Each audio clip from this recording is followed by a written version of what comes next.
Hello guys, welcome to my channel. நான் உங்கள் யுவராஜ். நீங்கள் பார்த்து கொண்டிருப்பது யூ சீரியஸ் யுவராஜ்.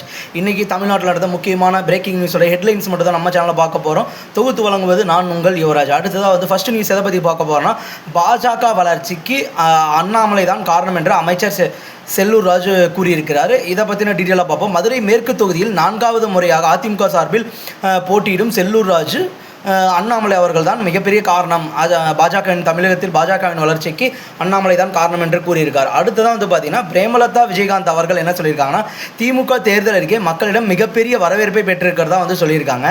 அடுத்ததான் 3வது விஷயம் எதை பற்றி பார்த்தோன்னா, தாயுடன் கள்ள தொடர்பு வைத்திருந்த நண்பனை கழுத்தை அறுத்து கொன்ற +2 மாணவர். சிறுவன் சமீபத்தில் தான் +2 தேர்வு எழுதி முடித்திருக்கிறார். அடுத்ததாக பார்த்தீங்கன்னா, 4வது நியூஸ் எதை பற்றி பார்க்க போகிறோன்னா, நெல் சாகுபடி ஊக்கத்தொகை குறித்து நிர்மலா சீதாராமன் அவர்களுக்கு முதலமைச்சர் மு.க. ஸ்டாலின் பதிலளித்துள்ளார்.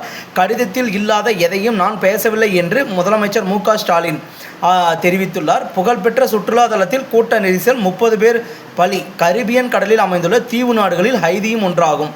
தமிழக பாஜக நிர்வாகிகளுடன் பிரதமர் மோடி இன்று கலந்துரையாடல். கோவையில் பிரம்மாண்ட பொதுக்கூட்டத்திற்கு ஏற்பாடு செய்யப்பட்டுள்ளது. அடுத்த நியூஸ் பார்த்தீங்கன்னா, திருப்பூர் வழியாக போத்தனூர் பரவுனி இடையே சிறப்பு ரயில். பயணிகளின் தேவைகளை கருத்தில் கொண்டு சிறப்பு ரயில் இயக்கப்படுவதாக கருத்து. மதுரை மாநகரம் வளர்ச்சியை நோக்கி பயணிக்க வேண்டும். அண்ணாமலை. திமுக அரசு தூங்கா நகரத்தை தூய்மை இல்லாத நகரமாக மாற்றி அவல நிலையில் வைத்துள்ளதாக பாஜக அரசு நினைத்து கொண்டிருக்கிறது. அடுத்தது பார்த்தீங்கன்னா, ஆப்கானிஸ்தானின் நிலநடுக்கம் ரெக்டர் அளவில் 4.5 பதிவு. இந்த நிலநடுக்கம் இன்று காலை ஏற்பட்டுள்ளதாக தேசிய நில அதிர்வு மையம் தெரிவித்துள்ளது.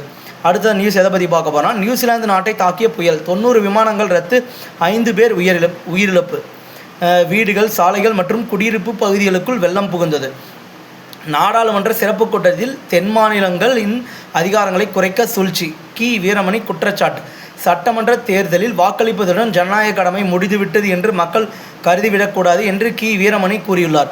பிரதமரின் கேள்விகளுக்கு 15ஆம் தேதிக்குள் முதலமைச்சர் ஸ்டாலின் பதிலளிக்க வேண்டும் என்று பாஜக வலியுறுத்தியுள்ளது. பிரதமர் மோடியின் குற்றச்சாட்டுகளுக்கு ஏன் இதுவரை மு.க. ஸ்டாலின் பதில் அளிக்கவில்லை என பாஜக அரசு கேள்வி எழுப்பியுள்ளது. Okay guys, thank you. இன்றைக்கான நியூஸ் ஹெட்லைன்ஸ் பார்த்துட்டோம். இன்னும் ½ hour கழிச்சு இன்னொரு நியூஸ் வரும். அதை பற்றி நம்ம டீட்டெயிலாக பார்ப்போம். Okay guys, thank you.